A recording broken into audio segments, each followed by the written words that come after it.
This is the dead bug position with all the variations from progressions to regression patterns. Input device that is very, very helpful is some kind of belt. And then if you have a buddy at home, you can play a game whether or not you can hold the belt down. The belt is positioned not lower back because it's not pelvic tilt we're really looking for, but the lowest part of your rib cage, because it's the ability to draw the ribs down to create core stability and link it to the pelvis is what's important. So we put that there. And now the idea is if you have a partner or a buddy and you're in dead bug position, everything's flat, sacrum flat to the ground, head, neck, you're as tall as you can be. Can you hold down the belt? If you can't, you can see how the ribs are flaring and you can't create core stability and you're trying to use your lower back for your power, which is going to end badly. So, can you plant that down, keep the belt from moving is number one for an input device. That's helpful. Number two is using a ball to press against. Now I can press, make this do work, pressing my back into the floor, and now I have my core stability so I can move forward with body part movements. Again, full sagittal stabilization, tall from head to butt. You can add an advancement if you want to by lifting your head up, creating more deep neck flexion, and just add another layer of difficulty. Since I'm talking, I'm going to keep my head down. And now I'll start by just bringing one body part away,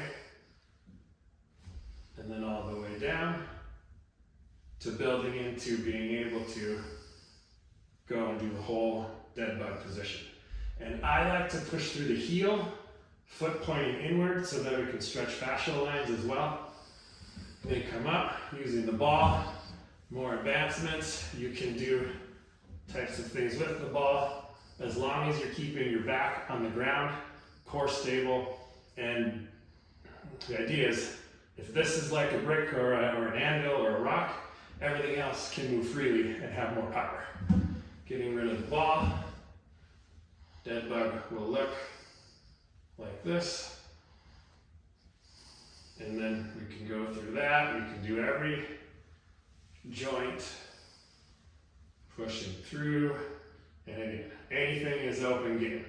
But classically, the dead bug is taught so that you can open all of that up. With patients who I can't get to understand what this feels like, what we'll start with is either be on something where you're relaxed. If they can handle being upright, great. But the instructions are going to be breathe in through the nose.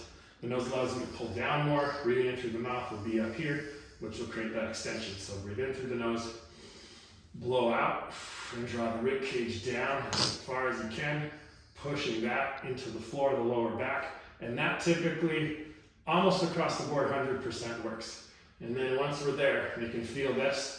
And then I'll get into these two internal oblique muscles. Once they feel that they can push into me both at the same time and it starts to turn on in the brain, now this move is fair game to go into whatever advancements they're capable of. And so once you have these muscles turned on and you can start doing this, then you can advance through the move.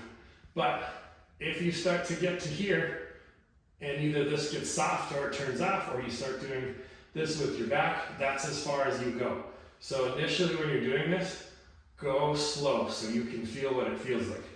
Big problem with patients is they want to be done yesterday, so they'll do things like this, and then everything buckles around it. So make sure everything is stacked from here to here, and then you go ahead and advance through the moves slowly, controlled, feeling these muscles do work through the system.